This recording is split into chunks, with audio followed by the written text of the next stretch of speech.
What's up, guys? Welcome to Box Football. And yeah, Chelsea just played Leicester.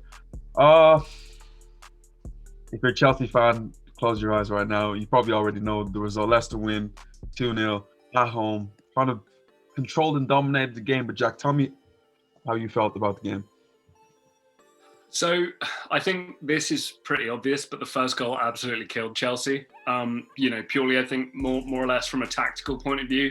I think you know what Leicester are going to try and do, and especially with the Chelsea team and the way they're set up at the moment, the players they have, they're going to play a possession-based football. And I think that if you're Leicester, no disrespect to Leicester, but I don't think you can go toe-to-toe in a possession-based game against a team like Chelsea. So we see Chelsea dominating 2/3 of the ball. But that largely comes from, obviously, Ndidi scoring that great goal. I think he's unbelievably underrated. He's one of the best midfielders in the Premier League, fulfilling that role that he does very much in that kind of... He's kind of a more long and athletic version of somebody like an N'Golo Kante. He was really brought into that Leicester team to try and replace some of the work that Kante went through. But man, maybe he's got it in him to score a goal like that. But then obviously you see Leicester sit back a little bit more. They got a lot of hard workers in that team. Mark Albrighton is still there. This is the James Milner of Leicester City. He's still putting in that work.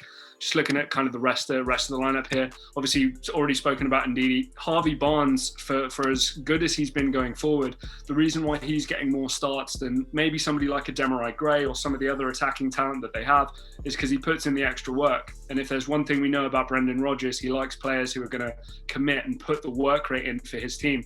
But then it was very difficult for Chelsea. And yet again, with a lack of cohesion, maybe a lack of knowing one another. I know we're kind of nearly halfway into the season now, but you and I have spoken, I think we spoke in our live reaction of the Liverpool game, James.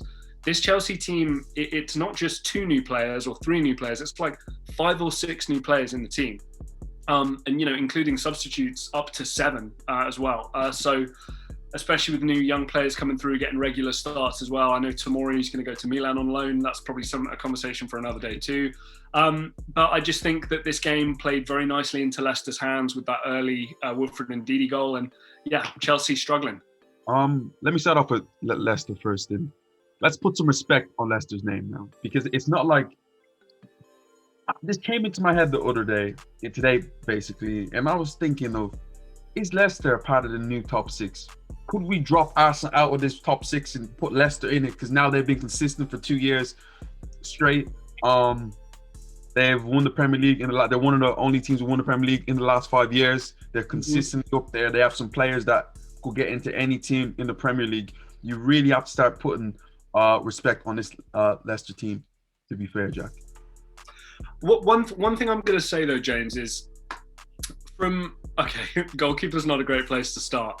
But for each player on the pitch, I'm just wondering if you would take the Leicester player or the Chelsea player. You know what I mean? What would a combined Chelsea and Leicester 11 look like? I think that's why I guess I'm trying to say that, that they played into Chelsea's hands and they can't go toe-to-toe with them in a possession game. But I think that they can go toe-to-toe with them. I feel like they're a better possession-based team than Chelsea, because that's Brendan Rodgers' style. That's what, for me, that's what he's built on at Liverpool, especially at Swansea, where he first started off, then Liverpool and Celtic. He's a fantastic possession-based manager. He likes to press from the front. You've seen that with Harvey Barnes, Jamie Vardy, and like James Manson. They have all that. They might not be the most talented players individually, but as a team, it works, and he has everyone playing their rightful position. Everyone's on song, and they have winners. You can't say Jamie Vardy isn't the winner because Jamie Vardy won the title. They have areas of that team who were a part of the Premier League winning team, and they know what it's like to get there. My only problem with this Leicester team is last season when they were flying and they were second in the table, I was thinking like, wow, this team is great. But coming to the end, you could just see the decline of them. Can they stay there? I do believe right now that Leicester are a part of a top 6 or like a top 7. Will I back them to make Champions League places? No. But the fact of the matter is now, there's 17 games gone, Jack. They're top of the league. And majority of games they go into, you would back them. they've went against the majority of like big teams. They went to Etihad and smashed Man City 5-2. They went to Emirates 1-0. What other teams did they play? They played Manchester United 2-all draw and were able to beat Chelsea today. So they have beaten all these type of big teams. They also went to White Hart Lane and bet Tottenham. So they know what it's like to go against these big teams, and they're getting big results, you know? Yeah, no, you're not wrong. And looking at their bench, I think you know when I think of longevity and consistency within teams and what they're capable of doing, I do want to look at squad depth as a big thing for me. And I'm looking at Soyuncu on the bench, who we were talking about as one of the best centre backs in the league a while ago. Kelechi Iheanacho, you know, there's a guy with you know something to prove. Ayoze Perez has quality. I wouldn't say it's top quality, but it's a good squad player to have as a forward. Daniel Amati, I know at points has been talked about as that kind of Wilfred Ndidi type of player to come in and cover for him. Hamza Chowdhury, I'm a big fan of. I think he's a talented player. Ricardo Pereira, I think on his day is the best, one of the, if not the best right back in the league. You know, there's talent across this team. And I think that if there is an injury, Wesley Fofana, just as an example, Soyuncu goes out and is injured. Wesley Fofana comes in and is remarkable. But my thing with Leicester is that they've been to the mountain. They have players who've been there. They have a good team, but none of them names that you mentioned, they really inspired me. They're all good players, but they don't inspire me. And for me, that would be the difference between them not making the Champions League. Because I feel every other team has that little bit of quality. I know Tottenham, and I know he doesn't play a lot, but Tottenham can bring on Gareth Bale. Manchester United can bring on Edison Cavani. Liverpool can bring on Diego Jota. Who else am I saying? Man City can bring on Sergio Aguero. That's going to be the difference. But the overall team and how like the team is built, I mean, the one thing I will say, James, is there is this cluster of 4 players. You've got Ndidi, Yuri Tielemans, James Maddison, and Jamie Vardy. It's a bit of a reach, but not a crazy reach to say that is one of the best. If you include midfields and forwards together as kind of a combo, like I'd ask you, can you name 4 Arsenal players in the midfield and forward positions that you'd rather have than Ndidi, Tielemans, Maddison, and Vardy? Like one forward and then like 3 midfield. I'm just using that as an example. Partey and maybe Aubameyang. I'll take Partey and Aubameyang. But Aubameyang at this point in time, Vardy Aubameyang is pretty close, no?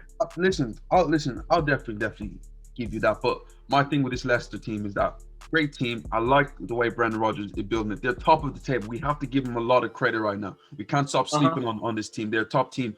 But the difference between making Champions League places, the quality just gets higher and higher and higher. And we know the difference. But Jack, would you put them in the champ? Would they get Champions League this season? They're top of the table right now. Just no? Yeah, no, I don't think so. I think that especially over the course of a season, Leicester are in Champions League or Europa League? Leicester right now are in the Europa League. So they're in Europa League, so they've got that Thursday fixture, and those are still to come. And a team of Leicester's quality, you'd imagine they're going to be later rounds there. I look at, for example, one thing I'll often mention is obviously I'm big on goals. Team has to score goals. An aging Jamie Vardy. I know that he's kind of killing father time at the moment, but there's an injury there potentially waiting to happen, and the spirit of their team and that focal point. I mean, who fills Vardy's shoes then? If we're looking at the bench, Perez, Iheanacho. I forgot to mention Cengiz Under's on that bench too, and obviously you know how much of a fan I am of him. Jack, I just want to move on to Chelsea. Go on quickly. Just very quickly, to answer your question, for me it's going to be a 5th or 6th thing, but I don't think it's far off. I think that they maybe just drop out of the top 4 by a point or 2. Well, let's move on to Chelsea right now, and we spoke about them. We had a quick talk about them before. We were going to do a video before with a special Chelsea guest, but he was busy. But Jack, Lampard, unconvincing against Fulham today, losing 2-0. You can see players a lack of confidence. Chelsea fans were screaming out for Hudson-Odoi. They got what they want. He underperformed. A lot of players there are underperformed, but is Lampard in danger of getting the sack now? Oh, 100%.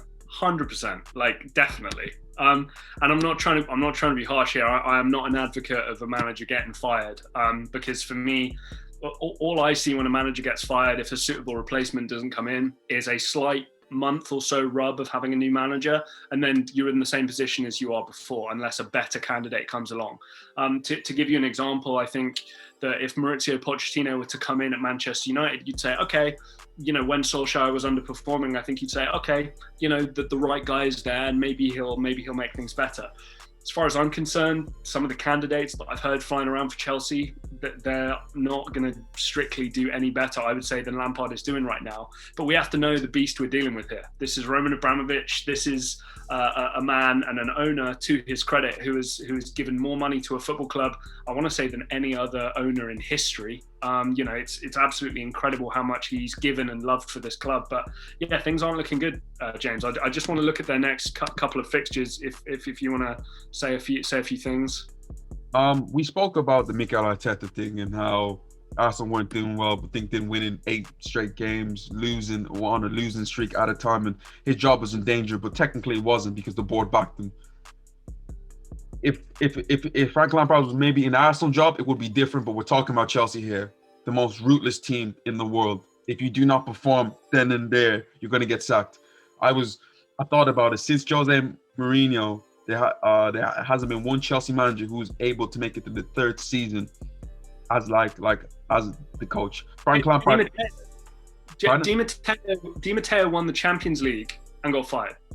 Ancelotti won a double, got sacked.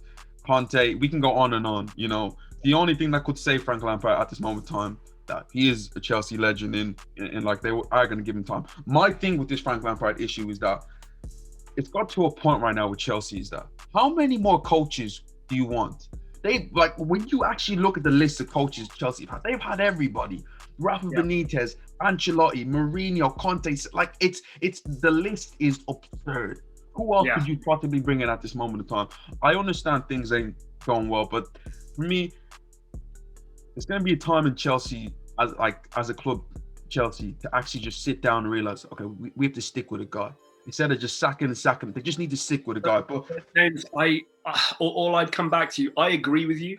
I agree with you. But just playing devil's advocate here, I'd come at you and say, well, when we make changes, we win Europa Leagues, Champions Leagues, Premier Leagues, FA Cups. They win stuff. Over the last 10 years, City, Liverpool, Leicester, Chelsea are that other team who've been winning stuff. It's not Chelsea in the last 15 years. Chelsea are the most successful English team. So James, then I would say to you, good luck going to a trillionaire probably in Abramovich and saying to him, hey man, the way you're doing things aren't working. He's got one of the most successful clubs in recent history. But I agree with you, just to note some of their fixtures coming up. Wolves at home, they should really be winning that. Wolves don't have too much of a goal threat right now, but Wolves aren't no pushovers. Burnley, we know what type of game that's going to be. Tottenham away, we know what type of, against Jose, we know what type of game that's going to be. A slightly resurgent Sheffield United who are going to be desperate. The next few games aren't strictly easy anyway. They're not home games against the likes of West Brom and Fulham and these kinds. I remember a few months ago, I said that Chelsea's team is equipped to challenge and win the next 3 to 4 to 5 to 6 Premier League titles, and I genuinely do stick by that. Me looking at the starting 11 that they put out there, and I'm just looking at the attack event. They got Mason Mount, who is 21. They got Kai Havertz, who's 21, 20. They got Tammy Abrams, who's young. Christian Pulisic, who's young, and Hudson-Odoi. These are all young players. So for the future, yes, they have it. But me looking at it right now and just looking at this whole Chelsea team, I sat there and said, okay, nice bit of quality there, but how many of them players have really got it done in their career? When you look at the old Chelsea team, you had Hazard there who's been the mountain. You had Drogba, Terry, Torres at a time, Diego Costa, who won leagues, who have been to the mountain. None of them really know what it's like to go there. And James, the guys who have are Thiago Silva. And God knows how kind of old he is or how sick. The thing about it is that Thiago Silva is a defensive player. Right. I'm talking about going forward. I'm talking about having that killer instinct. Mm-hmm. All of these guys have great potential, but Kante's hurt, right? Kante's hurt, but going forward, Kante isn't that guy. I'm talking about just being an overall killer.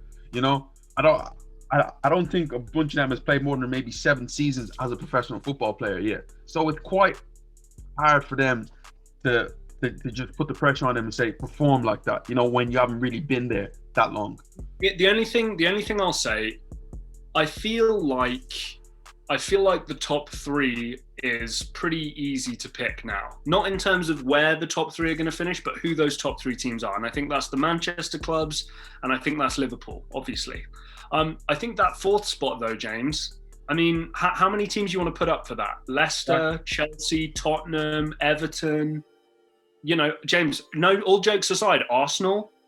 Well, we're 2 points off Chelsea right now, so you can't say that we're not in it. If we would have won against Crystal Palace, we would have been level on points with Chelsea.